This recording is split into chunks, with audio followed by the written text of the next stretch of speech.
ചില മരണങ്ങൾ അത് സാധാരണ മരണമാണെന്ന് തെറ്റിദ്ധരിക്കുകയും പിന്നീട് അതൊരു കൊലപാതകമാണെന്ന് ചുരുളഴിയുകയും ചെയ്യുന്ന നിരവധി സംഭവങ്ങളുണ്ട്. കോഴിക്കോട്ടെ കൊലപാതക വാർത്തയിൽ നിന്ന് നമ്മൾ നേരെ പോകുന്നത് ഇടുക്കിയിലേക്കാണ്. ഇടുക്കി മൂന്നാറിലെ യുവാവിന്റെ മരണം കൊലപാതകമെന്ന് സ്ഥിരീകരിച്ചിരിക്കുന്നു പോലീസ്.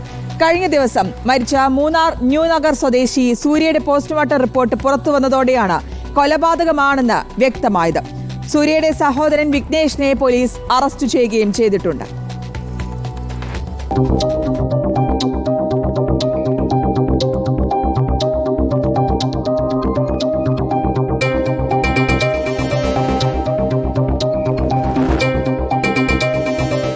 കരാർ ജോലിക്കാരന്റെ സഹായിയായി ജോലി ചെയ്തിരുന്ന മൂന്നാർ ന്യൂനഗർ സ്വദേശി സൂര്യ കഴിഞ്ഞ ദിവസം ജോലിക്കെത്താത്തതിനെ തുടർന്ന് നടത്തിയ അന്വേഷണത്തിലൊടുവിലാണ് വീടിന്റെ വശത്തുള്ള മുറിക്കുള്ളിൽ യുവാവിനെ മരിച്ച നിലയിൽ കണ്ടെത്തിയത്.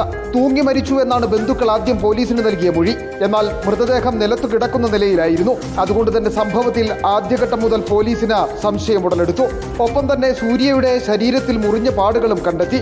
മുറിക്കുള്ളിൽ സംഘർഷം നടന്നതിന്റെ സൂചനകളും പോലീസിന് ലഭിച്ചു.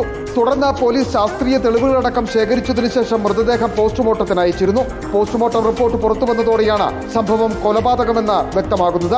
സൂര്യയെ കഴുത്തുനെരിച്ച് കൊലപ്പെടുത്തുകയായിരുന്നു. പിന്നീട് നടത്തിയ അന്വേഷണത്തിലും വിശദമായ ചോദ്യം ചെയ്യലിലുമാണ് സൂര്യയുടെ സഹോദരൻ വിഘ്നേഷിനെ മൂന്നാർ പോലീസ് അറസ്റ്റ് ചെയ്തത്.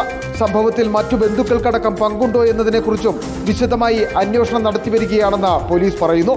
ഈ മരണപ്പെട്ട സൂര്യയുടെ ബ്രദർ വിഘ്നേഷിനെ അറസ്റ്റ് ചെയ്തിട്ടുണ്ട്. കേസിന്റെ അന്വേഷണം നടന്നുകൊണ്ടിരിക്കുന്നു. മദ്യപാനത്തെ തുടർന്നുണ്ടായ വാക്കുതർക്കമാണ് കൊലപാതകത്തിൽ കലാശിച്ചതെന്നാണ് പ്രാഥമിക നിഗമനം.